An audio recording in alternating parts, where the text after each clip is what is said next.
காசு குட்டி போடும் அப்படின்னு இந்த புக்ல இருக்கு. இந்த புக்க படிச்சா காசு பணம் பங்களா எல்லாமே வாங்கலாமா?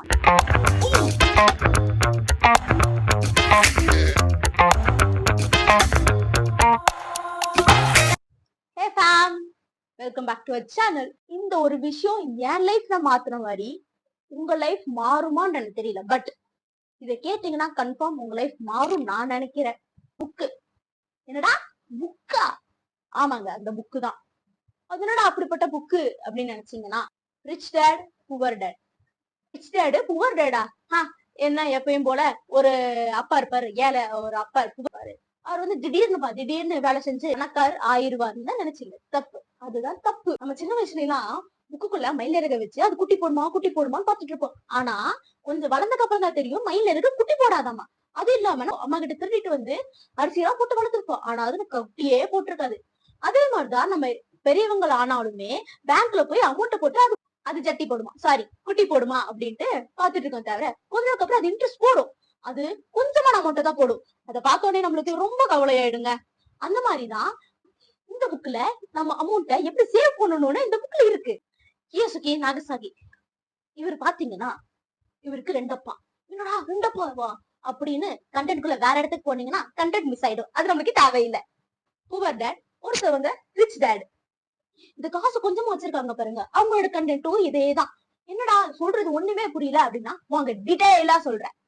இவர் என்ன சொல்ல வராரு அப்படின்னா, எல்லாரும் ஸ்கூலுக்கு போறோம், எல்லாரும் வேலைக்கு போறோம், எல்லாரும் ஒரே இடத்த சுத்திட்டே இருந்தா எப்படி ஜாலியா இருக்குது, சந்தோஷமா இருக்குது. ஆனா நம்ம புவர் டேட் என்ன சொல்றாருன்னா, நம்ம வீட்டுல மாதிரிதான் நல்லா படிக்கணும், நல்லா வேலைக்கு போகணும், அதுக்கப்புறம் கல்யாணம் பண்ணணும், அந்த கல்யாணம் பண்ணா அந்த குழந்தை குட்டியே பாத்துக்கணும், அந்த குழந்தை இன்னொரு குழந்தைய பாத்துக்கும், அந்த மாதிரிதான் பிளா பிளா பிளா பிளா பிளா பிளா போய்கிட்டே இருக்கும். நம்ம ரிச் டேட் என்ன சொல்றாரு அப்படின்னா, காசுக்காக நீ வேலை பார்க்காத, காசுதான் உனக்கு வேலை பார்க்கும் அப்படின்னு சொல்றாரு. இப்ப ஒரு எக்ஸாம்பிளுக்கு பைக் எடுத்துக்கலாம். பைக் எப்படி ஓட்டணும்னு புக்கை பார்த்து படிக்கிறீங்களே தவிர அது நம்ம ரியாலிட்டியா யூஸ் பண்ண முடியுமா? அது எக்ஸசைஸ் பண்ணா மட்டும்தானே முடியும். ஸ்கூல்லாம் நம்ம எப்படி வேலை பார்க்கணும்னு சொல்லி தராங்களே தவிர அதுல கொடுக்குற இன்கம் வச்சு, இப்ப பேசிக்கா ஒரு 1,00,000 ரூபாய் சம்பாதிக்கல, 80,000 ரூபாய் சம்பாதிக்கிற அப்படின்னா அந்த 80,000 ரூபாய் எப்படி செலவு பண்ணணும், எதுக்காக செலவு பண்ணணும், யூஸ்ஃபுல்லா செலவு பண்றேனா, ஓகே அந்த அமௌண்ட்டை வச்சு நான் இன்ட்ரெஸ்ட்ல டெபாசிட் பண்ணி அதனால இன்ட்ரெஸ்ட் வருதா எப்படின்னு அதை தவிர சொல்லி கொடுக்குறாங்களே. சைக்கிள் ஓட்டணும் அப்படின்னு நீங்க நினைச்சீங்கன்னா கீழே விழுந்தா மட்டும்தான், அடிப்பட்டா மட்டும்தான் சைக்கிள் ஓட்ட முடியும். நான் பணமே லூஸ் பண்ண மாட்டேன், வெளியிட மாட்டேன் அப்படின்னா எப்படி பாஸ் பணக்கார ஆகிறது?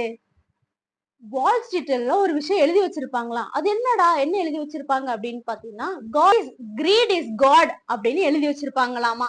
இதுக்கான மீனிங் என்னன்னு பாத்தீங்கன்னா, பேராசைப்படுங்க அப்படின்னுவாங்க. ஆனா நம்ம வீட்டுல மண்டை மேல தட்டி கனவு காணாத போய் வேலையை பாரு அப்படின்னு சொல்லுவாங்க. ரிச் டேட் என்ன சொல்றாருன்னா, பேராசைப்படுங்க அப்படின்னு சொல்றாரு. பேராசைப்படுறதா? ஒரு எக்ஸாம்பிளுக்கு நம்ம ஒரு வீடு வாங்க போறோம் அப்படின்னு நினைச்சீங்கன்னா, அந்த நம்ம அந்த வீடு எப்படி வாங்கணும் அப்படின்னு ஒரு வேலை செய்வோம் பாத்தீங்களா, அதுதாங்க பேராசை அப்படின்னு அவர் சொல்றாரு. இப்ப அவர் சொல்றாரு, அவர் வீடு வாங்கிட்டோம், நம்ம அதுக்காக இஎம்ஐ ரெண்ட் அது இதுன்னு கொடுத்துட்டு இருப்போம். வாங்குற செலவு ரெண்ட் இஎம்ஐக்கு போயிடுச்சே தவிர மிச்சம் கொஞ்சம் இருக்க கஷ்டத்தை நாம வாழ்ந்துட்டு இருப்போம். இத சொல்றாரு, வாங்கி எல்லாமே செலவு பண்ணிருங்க.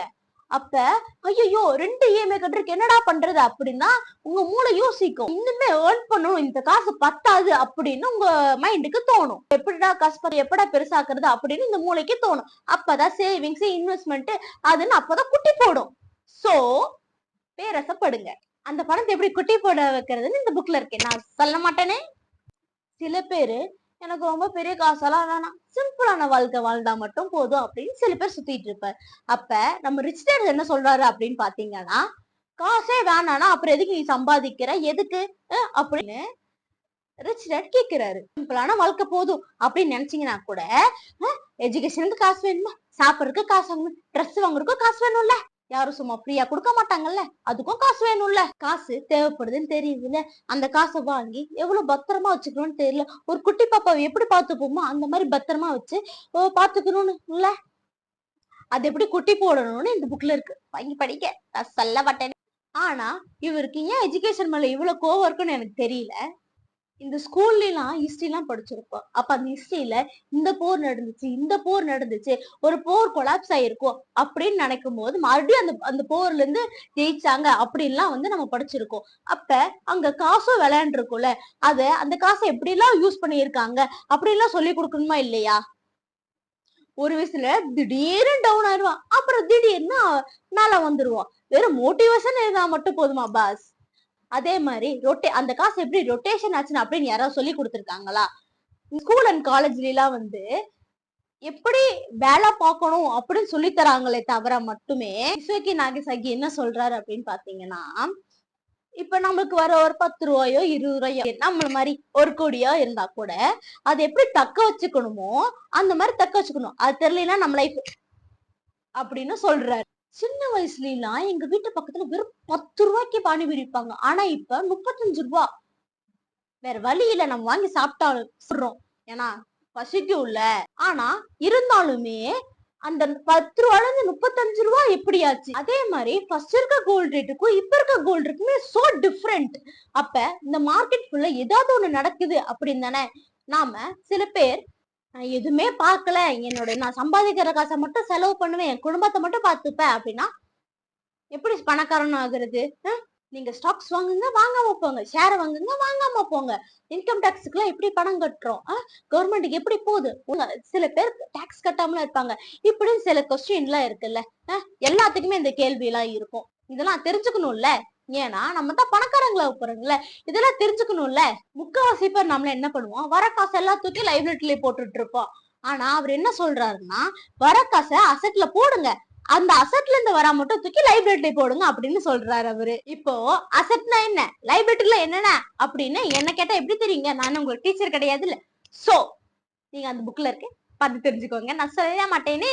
இப்ப எனக்கு திடீர்னு ஒரு கார் வாங்கணும் அப்படின்னு ஆசைப்பட்டீங்கன்னா, அந்த கார் ரேட் ஒரு 1 லட்சம் ரூபா அப்படின்னு நினைச்சீங்கன்னா வாங்க, நான் வாங்க வேண்டாம்லாம் சொல்லல. ஆனா அதுக்கான ஒரு வேலை பண்ணுவீங்களோ, அந்த வேலையிலிருந்து வரா மட்டும் எடுத்து அந்த காரை வாங்கு. இப்ப எக்ஸாம்பிள், நீ ஒரு பில்டிங் சேல் பண்ற அப்படின்னா அதுல இருந்து வர ஒரு அமௌண்ட்ட கார்ல போற அப்படின்னு கியோசிகி நாகசாமி சொல்றாரு. விஷயம் சொன்னாரு. அந்த புக்கு படிச்சுதான் எனக்கு இந்த ஒரு விஷயம் தெரிஞ்சிச்சு. ஸ்கூல் எஜுகேஷன் ஸ்டார்ட் பண்ற இடம் கிடையாது, அது எஜுகேஷன் முடியிற இடம். இடமா? எல்லாரும் எஜுகேஷன் ஸ்டார்ட் பண்ணுதான் சொன்னாரு, இவர் என்னடா முடியுதுன்னு சொல்றாரு. இப்ப மார்க்கெட்ல ஒரு போன் லான்ச் ஆச்சு அப்படின்னா கொஞ்சம் அப்புறம் வேற போன் லான்ச் ஆகுது. ஏன்னா அதுக்கும் இதுக்கு இருக்கிற டிஃப்ரெண்ட். அதே மாதிரி ஸ்கூலுக்குமே காலேஜுக்குமே எவ்வளவு டிஃபரன்ஸ் இருக்கு. சோ இப்ப இருக்கிற ஒரு எக்கனாமிக் ஒரு விஷயத்த நான் எப்படி கத்துக்கிறேன், நான் எதுவுமே கத்துக்க மாட்டேன், எதுவுமே பண்ண மாட்டேன், நான் எப்பயும் போலதான் இருப்பேன் அப்படின்னா எக்கனாமிக்க எப்படி நான் கத்துக்கிறது? இந்த சொசைட்டி எப்படி நான் அடுத்த லெவலுக்கு நான் எடுத்துட்டு போறது? இந்த வேர்ல்டுல புதுசா மாறிக்கிட்டே இருக்கு. சோ உங்க நாலேஜை கெயின் பண்ணுங்க, அதான் உங்களோட அசெட் அப்படின்னு சொல்றாரு. காசு வச்சிருக்கிறது பெருசு இல்ல, அது எல்லாம் எப்படி க்ரோ பண்றது அதுதான் முக்கியமான விஷயம். இப்ப 100 ரூபா சம்பாதிச்சாலும் சூப்பர் தான், 500 ரூபா சம்பாதிச்சாலும் சூப்பர் தான். ஆனா அந்த நாலேஜ் வச்சு எத்தனை ரூபா சம்பாதிச்சீங்க அதுதான் உங்களோட உண்மையான அசெட். இந்த விஷயம் சூப்பரா இருக்குல்ல.